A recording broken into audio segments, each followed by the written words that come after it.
Хайырлы кич, тур эфирда яңалыклар чыгарылышы сезнең белән Рузил Мингалимов. Алга таба бүгенге төп темалар хакында.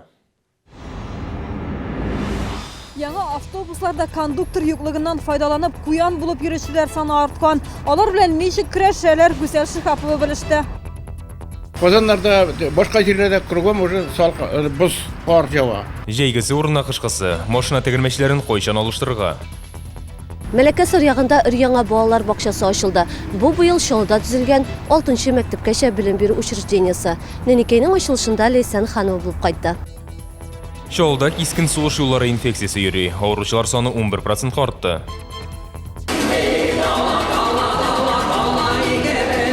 Альберт Садулин һәм болгарлар чыгыш ясый. Шәһәрнең күренекле бию театры яңа иҗат сезонын ачты.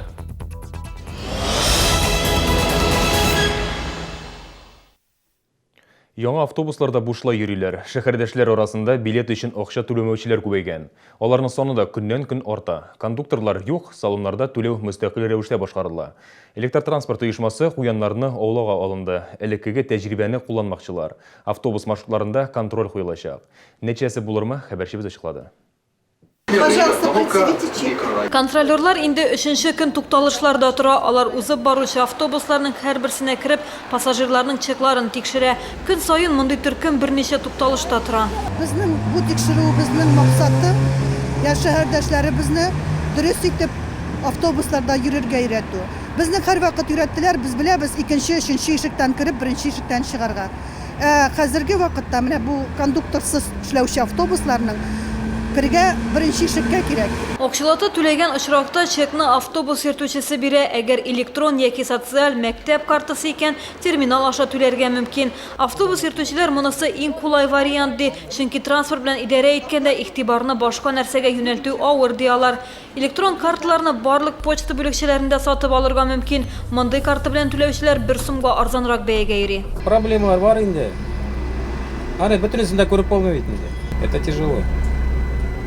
Хоть и стоят тут видеокамеры, вот видите, но в них практически ничего не видно. Поэтому вариант просто, вот, как бы сказать, вот как вот сейчас вот заходит, оплачивает, и все, уже все под контролем.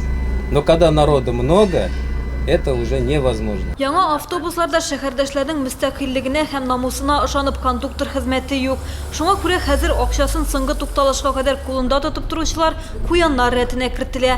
Әлегә штрафлар салынмый, чөнки шәһәрдәшләрнең күбесе яңа кагыйдәләр хакында белми әле. Мин кирәгә түләдем кызым. Сидоровкан мин автостанция хәле барам, сыра түләп куйдым. Менә киреп утырдым, все бетте. Привычки нет. Гадәт буенча билет алмадым әле, чыкканда түлим. Каядыр ишеткән идем, шуңа алдан сатып алдым.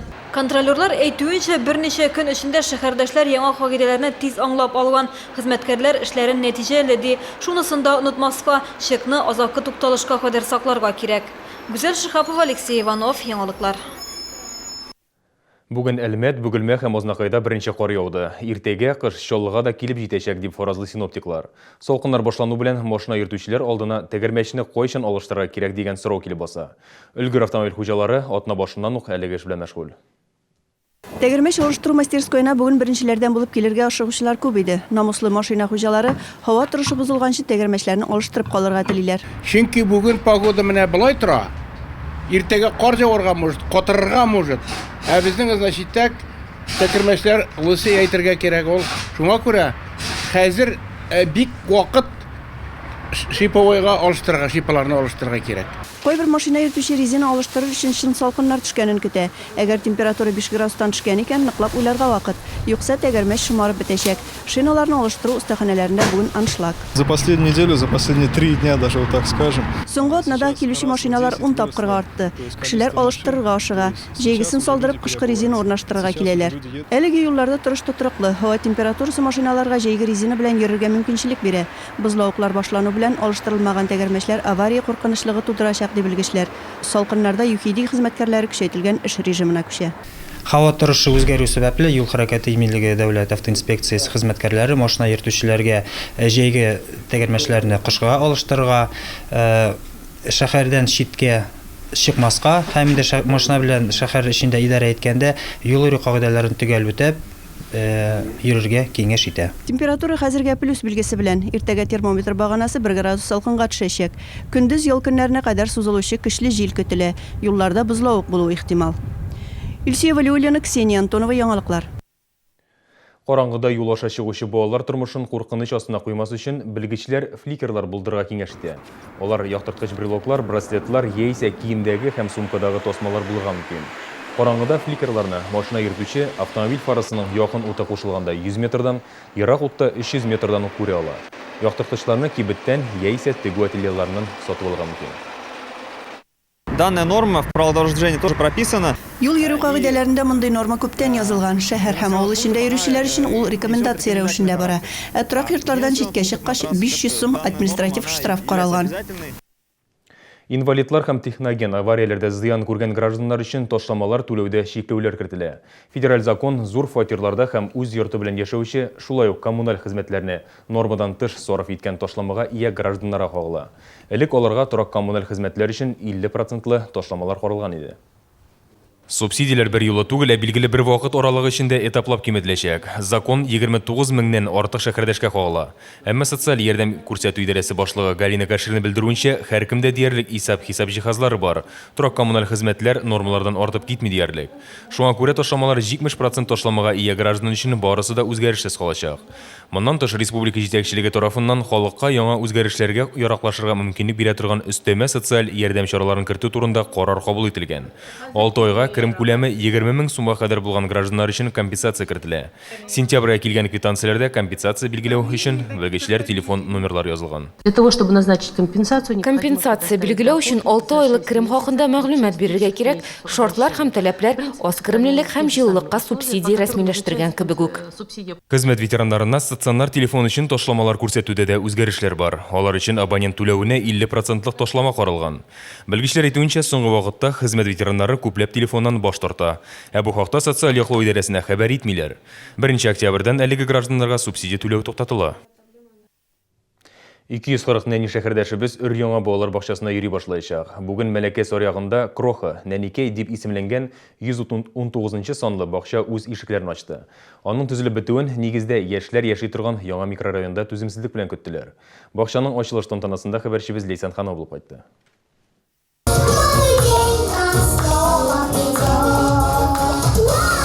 Нәникәй быел Шолыда төзелгән 6 бакчаның иң соңгысы. Биргә Мәләкәс аръягында яшәүчеләрнең кызлары һәм уллары йөриячәк.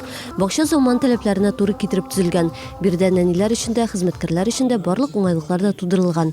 Бәйрәм белән аларны башкарма комитеты җитәкчесе вазифаларын башкаручы Ренат Абдуллин тәбрикләде. Сегодня можно сказать, Шәһәрнең яхшы якка үзгәреше сезнең күз алдыгызда. Яңа балалар бакчалары ачыла, парклар һәм скверлар яңартыла, торак төзелә.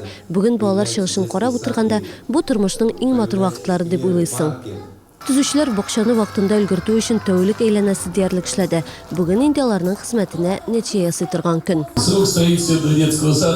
Бу балалар бакчасын иң кыска вакыт эчендә төзеп бетердек дияргә була. Март аенда эшләрне башлаган идек, сентябрьдә төгәлләдек. Бүген инде бинаны балаларга тапшырабыз. Балалар исә инде бакча белән таныша, бирдә физкультура белән шөгыльләнү өчен заманча зал булдырылган. Балалар уйныйлар да сәламәтлекләрендә ныгыталар. Бассейн исә моның тагын бер усулы. Суы хлорсыз, ул ультрашәмәхә нурлар ярдәмендә чистартыла, кислород белән баетыла.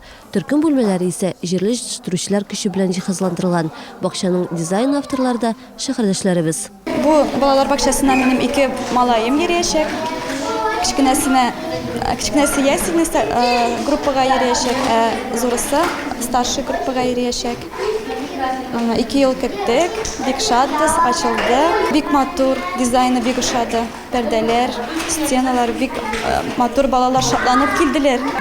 Детского сада познавательный речь. Балалар бакчасы танып белү сөйләм үсеше юнәлешендә эшләячәк. Алга таба без татар мөхитенә инглиз телен белүгә юнәлтелгән төркемнәрдә ачарга планлаштырабыз.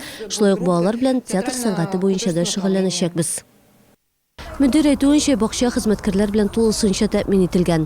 Биредә 4 ясле төркеме дә эшләячәк. Бүген әле бу заманча матур һәм уңайлы балалар мәйданчыклары буш, ә инде киләсе атна башыннан биредә нәниләр тавышы тынып тормаячак. Нәкъ менә дүшәмбедән Нәникәй тулы көнгә эшли башларга җыена. Лейсан Ханова, Андрей Рачев, яңалыклар.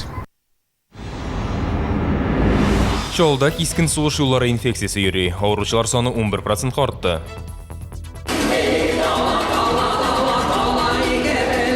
Альберт Әсәдуллин һәм болгарлар чыгыш ясый. Шәһәрнең күренекле бию театры яңа иҗат сезонын ачты.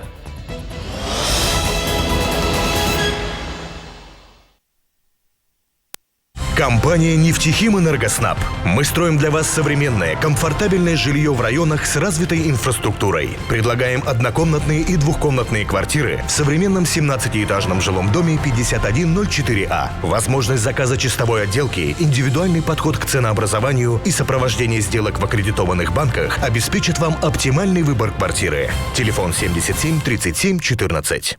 Ярмарочный клуб представляет белорусскую ярмарку. Товары для дома, одежда, обувь, продукты питания. С 6 по 11 октября выставочный центр Экспо Кама, остановка Форт Диалог. Безлимитный 4G интернет, безлимитные звонки внутри сети, безлимитные СМС, 3 безлимита за 3 рубля в день. Переверни свое представление о ценах на мобильную связь. Подключи в салонах «Летай мобильная связь» и ТАТ-Телеком 843 72. Акция действует до 15 декабря. В честь 30-летия санатория «Жемчужина» всем пенсионерам только в октябре скидка 30%. Подробности по телефону 92 60 50.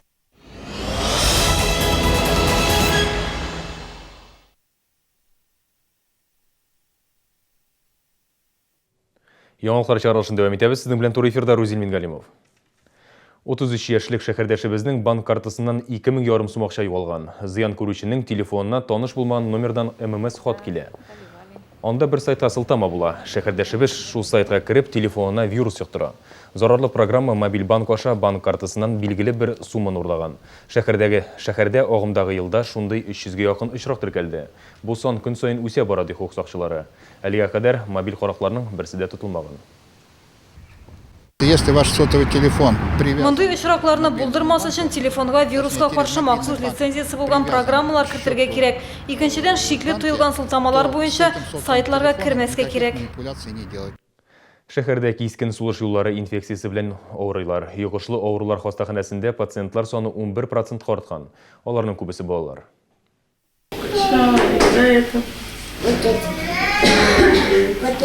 Лиза 3 көн хастаханәдә ята. Ул кискен сулыш юллары инфекциясы белән авырый. Хәзер чир әнисенә дә йоккан. Голос первопадала. Башта тамак авыртты, аннары температура төшмәде. 39-40 менде колак авырта башлады. Алеся Маркова улы белән 6 көн хастаханәдә ОРВИдан соң малай өзлеккән. Хәзер аңа бронхит диагнозын куйганнар. Әнисе әйтүенчә, беренче көннәрдә малайда кыры ютәл генә булган. Хәзер инде ютәле йомшарган, терүлегә таба бара. Бронхит он на фоне Бронхит кискен сулыш юллары инфекцияларыннан соң барлыкка килә. Әгәр ОРВИны дәвалыйсың икән, демәк бронхиттан профилактик үтәсең. Йогышлы авырулар хастаханәсендә нәни пациентлар саны арткан. Аларның күбесе 6 айдан 3 яшькәчә балалар. Моның сәбәбе сабыйларга прививка ясатмауда ди табиб. Большее число детишек вот именно с года до 3 лет. 1 яшьтән 3 яшькәчә балалар медицина учреждениеларына бик йөрмиләр, еш кына исәпләдә тормыйлар. Мәктәп һәм бакчаларга йөрүче балаларга исә вакцинация үткәрелә. ОРВИ, ОРЗ һәм грипптан бары тик прививка гына саклап кала ди табиблар. Бүген 20 000 балага вакцина ясалган. Ай дәвамында барлыгы 32 000 балага прививка кадарга ниятлиләр. Алар өчен гриппол вакциналары якын арада кайтачак. Барлыгы 140 000 кешегә вакцинация үткәрелергә тиеш. Фаразлар буенча гриппның беренче агымы ноябрь азагында көтелә. Гүзәл Шихапова, Ксения Антонова, Дмитрий Рачеев, Яңалыклар. Бу минутларда КамАЗ мәдәният сарайында Болгар бию театрының 26-нчы иҗат сезонын ачу кичәсе бара. Анда коллективның иҗат дусты Россия Федерациясының атказанга һәм республикабызның халык артисты Альберт Әсәдуллин да чыгыш ясаячак. Концертта кала берничә сәгатьлек көндезге репетиция барышын безнең иҗат төркеме дә күзәтте.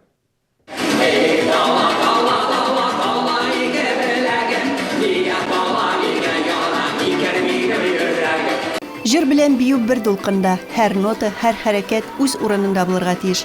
Альберт Әсәдуллин бүген тамашачы хузурына 4 җыр тәкъдим итә.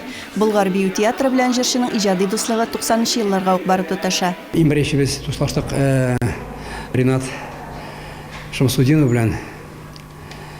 Аннары ул белән таныштырды безнең ансамбль белән шул вакытларда әле театр Болгар булмады, КамАЗовский узор дигән шундый коллектив бар иде. Һәр вакыт менә шунда килгәндә мин туган шәһәремә дип кайтам идем. Яңа сезонда болгарлылар тамашачыларны тарихи биюләр аша татар милли культурасы белән тирәннән таныштырырга тели. Концертта туган як этнографиясына басым ясала. Бүгенге сәхнә чыгышы өчен 160 костюм әзерләнгән. Шунсында искәртү мөһим, яңа сезонда яңа директор. Ансамбльнең элеккеге җитәкчесе Ринат Шәмсетдинов урынына Кулакова Рушания Кашифовны билгеләнде. 26 сезонда Болгар театрының репертуарында булган алтын фондында булган биюләрне, җырларны күрсәтәчәкбез һәм инструменталь композицияларны күрсәтәчәкбез. Ә инде кунагыбыз Альберт Асадуллин. Ширек гасырлык иҗат гомерендә Болгар бию театры бик күп чит илләрдә халкыбызның милли җыр-моңнарын, биюләрен дөнья халкына танытуга иреште. 8 декабрьдә театр зур концерт программасы белән Санкт-Петербургка китәчәк. 2016 елда республика күләм гастрольләре башлана. Илсия Валиуллина, Айрат Закиров, яңалыклар. Романсылар һәм шәмнәр уты яктысында кич утырдылар. Өлкәннәр 10 көнлек уңаеннан туган якны өйрәнү музеенда шәһәр ветераннары һәм беренче төзүчеләр җыелды. Шал чәчле шәһәрдәшләр тамашачы булып кына калмады. Яшьләр кызыгырлык итеп вальста бийделәр.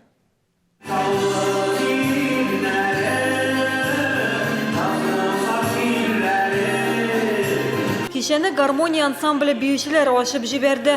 Биредә биючеләр олы яшьтә чәчләренә шал кунган. Әмма бу Рөстәм Яхин музыкасы астына вальс биергә киртә түгел. Занимаемся мы в ансамбле. Гармония ансамблендә мин 7 ел шөгыльләнәм. Ул 3-нче буын университеты проекты кысаларында эшли. Университета 3-го возраста. Людмила Ваврыш хезмәт ветераны бирегә ул дуслары белән аралашырга һәм күңелен ачырга килгән. Ул үзе дә романслар җырлый. Здесь живая музыка, живые люди. Биредә тере музыка, дуслар бик ошый.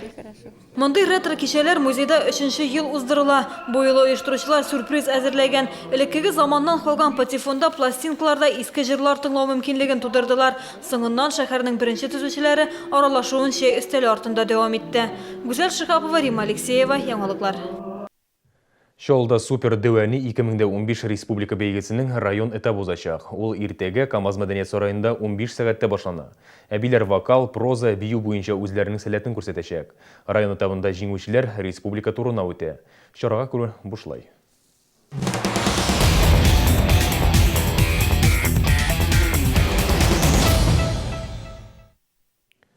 Малайзия башкаласы Куала-Лумпур шәһәрендә армрестлинг буенча беренчелек һәм дөнья чемпионаты тәмамланды.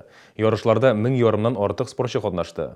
Гомуми команда зачетында Россия беренче урынга лаек булды. Әлеге җиңүгә шәһәрдәшләр дә үз өлешен кертте. Команда составында Витязь спорт мәктәбе тәрбияләнүчеләре Нәфис Хаҗиев һәм Миләүшә Гыймранова да бар иде. Чемпионатка барып җитәр өчен генә дә спортчылар тәүлек ярым самолетта очкан. Шәһәрдәшләр өчен әлеге сәяхәт уңышлы булды. 21 яшьлек кызлар арасында Миләүшә Гыймранова 2 көмеш медаль яулады. Уң һәм сул кул көрәшендә ул бары тик Болгария һәм Бразилия спортчыларын гына җиңә алмаган. Барышлар бик нык көчле булды. Беренчедән біз 15 сәгать буе самолетта очтык. Казаннан Мәскәүгә, Мәскәүдән Катарга, Катардан Малайзияга. Аннан соң икенчедән сәгать аермасы бик зур, 5 сәгатьләп аерма бар. Безнеңчә иртәнге 4-тә, 5-тә керәштек, ә аларча иртәнге 10-11. Нәфис Хаҗиев дөнья чемпионатында беренче тапкыр катнашты. Ул ирешкән нәтиҗәләрдә куандыра. 18 яшькәчә малайлар арасында ул да 2 медаль яулады, шуларның берсе бронза. Сул кулда соперник бар, опытнарак иде миңа караганда, ул күбрәк йөри иде. Уң кулда мен соперник күпкә көчлерәк миңа караганда. Тренер әйтүенчә, спортчыларга климатның бөтенләй үзгә булуы да йогынты ясаган. Россия халкы йоклый торган вакытта шәһәрдәшләр җиңү өчен көрәшкән. 2нче елга мондый проблемалар булмаска тиеш. Чемпионат Болгариядә узачак. Өметләнеп торам инде егетләр ныклап әзерләнәләр дип. Чөнки монда алардан гына тормый. Монда укудан да хәзер укырга да кирәк ныклап тырышып. Һәм уку ягыннан аларның нык авыр була. Чөнки һәрберсе үзенең юлын сайлый. Шуңа күрә мин аларга бик комачаламыйм. Нәфис тә, Миләүшә дә студентлар. Миләүшә социаль-педагогик ресурслар институтында белем ала, ә Нәфис техник көллияттә укый. Хәзер киләсе ярышларга кадәр алар үзләренең көчен белем алуга сарыф итәчәк. Фәрида Сабирҗанова, Константин Величко, Алексей Иванов, яңалыклар. Яңалыклар чыгарылышын кайнар элемтә телефоны 51 31 31. Шалтыратыгыз, без килеп җитәрбез, төшерербез һәм күрсәтербез. Эфирда яңалыклар чыгарылышы булды. Сезнең белән Рузил Мингалимов. Исән сау булыгыз.